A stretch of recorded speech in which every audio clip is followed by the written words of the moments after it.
Hey, Rivet Licker here. Today's video is on how to make striped dreads. Now, striped dreads aren't very common, but I have made them a couple of times for falls. They're not so good to install because they're very stiff, rigid, and all of that. And they look really good in a basic variety of dread solids, swirls, transitionals, or splashes. What you're going to need today is your Kanekalon hair, which is already backcombed, a pair of scissors to trim the ends, a pair of needle nose pliers to seal the ends with, and a broken coat hanger for the second sealing method. And you'll also need a steam cleaner. Now, it's easier to do this with the steam cleaner first and then move to the second method, which I'll show later in the video. This method is also adaptable for swirl dreads, so you may be required to do that at the very end. So if you give the swirl dread video a watch, it will tell you how to create these two pieces. Both these pieces amount to one normal dread size, so if you make one normal size dread, use half for each color and backcomb them. You can learn to backcomb in my other video, Backcombing 101. So to see the stripe unfold, what we're going to do, you've seen transitional dreads made this way. I hate those dreads. I hate that method with a passion because it's horrible. But we're going to use that same method to make the stripy dreads. You want to kind of slide the top color onto the loop of the other color, and just going to zoom out a little bit. So what we're going to do is we're going to start wrapping and smoothing the top color around the other color, and if your dreads are flat, they look better. As you can see, we've got a crack of the purple coming through the blonde. So we'll just start it again. So just very, very tightly, just spread the hair out a little bit so you can get it. And keep going until you have your desired stripe length. So for a long dread, you're going to probably do about 3 stripes or 4 stripes before. All you have to do for the ends is just swirl them together. So I think 1 more is sufficient. Anyway, now that I've wrapped the top, what I'm going to do is I'm going to swap, and I'm going to use the purple, and I'm going to just take it right on over the top and flatten it out, spread it out, and just keep going with the purple. And as you can see, it's created a stripe there, and we'll create a stripe here. So at this point, you will want to stop, hold the dread tight, and just grab the steam cleaner and just as in the steaming method, just steam around it.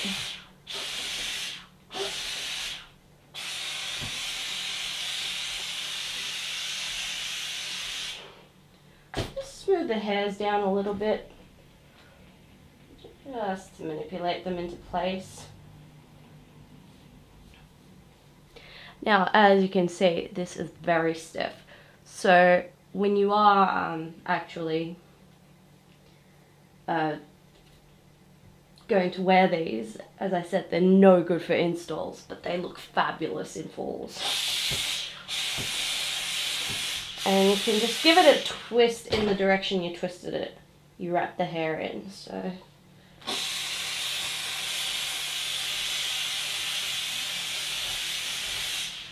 And just smooth them down. So anyway, from here on in, just rip the hair a little bit so it does have a little bit more smoothness. Just tad. Let's move back. Swap the colors again. Now what you want to really do for this is keep your your dreads absolutely consistent, because otherwise they will look really weird. And you can always swap the colours. You can always make a couple with this in blonde, purple, blonde, or you can make them all blonde, purple, blonde, or you can do purple, blonde, purple, if you know what I mean. I like to make a couple of each, put them in each fall. They just give variety. Now we come to a thicker backcombed bit, so just break it apart and just keep wrapping. And I think we can get a bit further, and as before with the purple, and swap it over.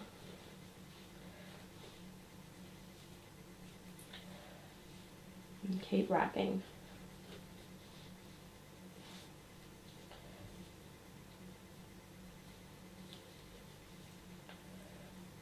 Until you get to a point where you can seal. So it's getting too thin to hold with my hands, so I'll just grab my pliers and I will give this part a seal.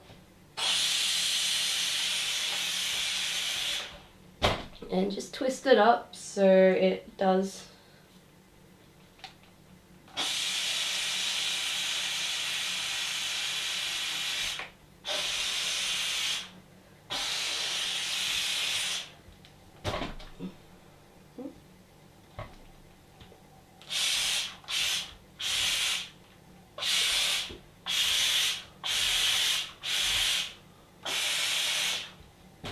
Okay.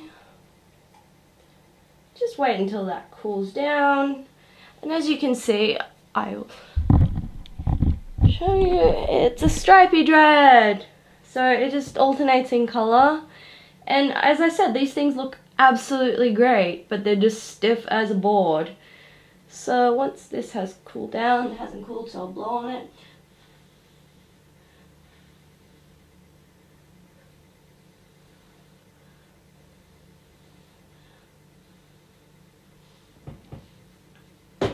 Now all I'm going to do is just twist the very end, just the same as you would a swirl dread. So just swirl it in together, and this will just create a lovely end to your striped dreads. So just clamp it down, seal. Just twist it a little bit tighter. I'll just move it over here. Get in there, don't worry. And just give it a few more twists just to get this part here sealed. Because it is wrapped, it will come undone otherwise. I think we can twist it a bit more just to get a bit more end on it. There we go.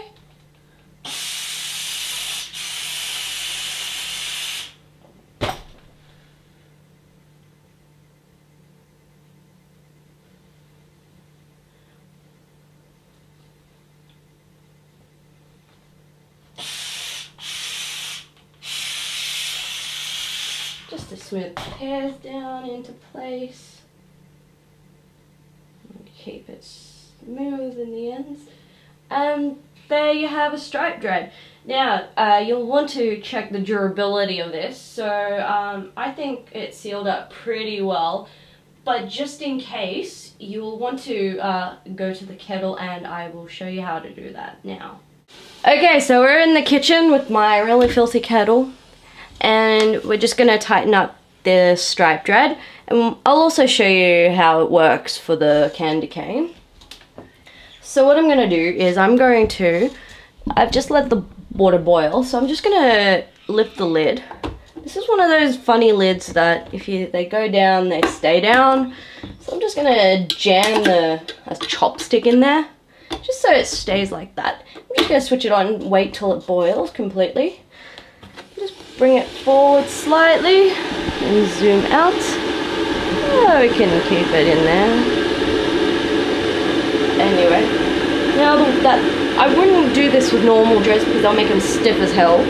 But with these stiff dreads, as you can see, this is a bit we're gonna do, just twist it a little bit and just hold it. Once the water's boiling, which it is now, hold the loop in there and the loop will set, and just tightly twist, and you can kind of, I don't know whether you guys can see it, but the actual shape of the dread is now, the hair is actually molding into the shape really well. So we can start just where the wrapping stops. We can just switch it off and hold it in position until it cools off. And as you can see, the loop is like almost, it will be perfectly formed. And the dread has gotten a little bit thinner and it's a bit rougher, but it doesn't matter. Those hairs can be smoothed down a little bit with a flat iron, I reckon. I'll just give it a go with the low heat flat iron because I know that one works. But yeah, as you can see, just let it cool down and voila, perfect loop and hard as a rock. And just to quickly, just to make sure, just get that little end bit done. The residual heat from the boiling has helped set it. Anyway, same thing with the swirl dread. Switch the heat, the boiling on, let it boil, and just hold in the inside the, pretty much under the lid. So this will just help seal those extra bits up and tighten it. And perfect the loop. Anyway, that's how you make and seal stripe dreads, and this is also adaptable to swirl dreads. Thank you for watching. Bye bye.